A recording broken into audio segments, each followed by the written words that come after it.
بسم اللہ الرحمن الرحیم۔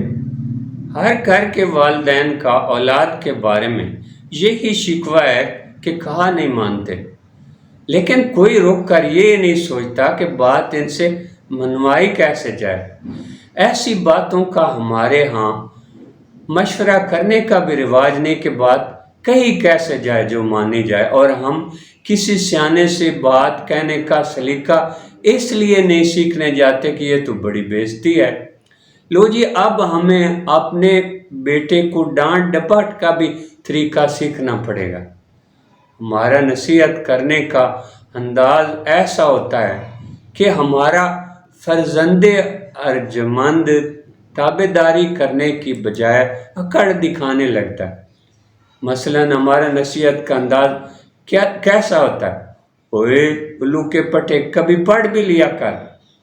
ہو سکتا ہے کہ ہمارا بیٹا یا بھائی اس وقت اپنے ہوم ورک ختم کر کے ذہنی تفریح کے لیے اٹھا۔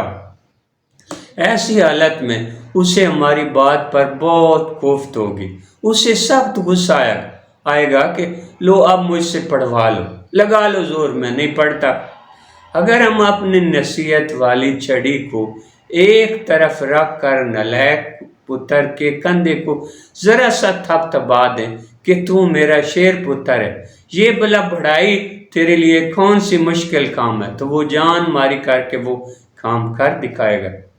ہم نے تو اپنے ہاتھوں میں گرز تھامے ہوئے ہوتے ہیں، جیسے جنگلی شیروں کو سدھارے ہوں، اور یہ جنگلی شیر سدھرنے کی بجائے دھاڑنے لگتے ہیں۔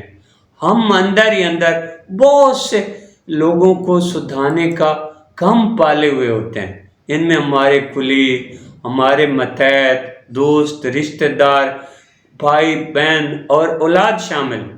دوسروں کو سیدھا کرنے کا غم بہت پیارا غم ہوتا ہے، یہ ولیوں اور درویشوں کا غم ہے، یہ غم بہت قیمتی غم ہوتا ہے، لیکن ہم ایک لمحہ رک کر نہیں سوچتے کہ اصلاح کی کس طرح جائے۔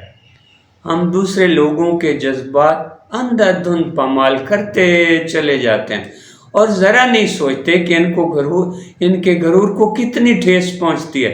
حالانکہ چند منٹ کے توقف، ایک دو محتاط الفاظ اور دوسرے شخص کے نقطہ نظر کو سمجھنے کی کوشش سے جذبات کو پامال کیے بغیر، دشمنی اور نفرت کے جذبات ابھارے بغیر، ہم انہیں اپنی حسب منشا کام پر مائل کر سکتے ہیں۔ ہم ان سے اپنی مرضی کا کام لے سکتے ہیں۔ تعریف بہت کام کی چیز، تھوڑی سی تعریف کارنامے کر دکھاتی ہے۔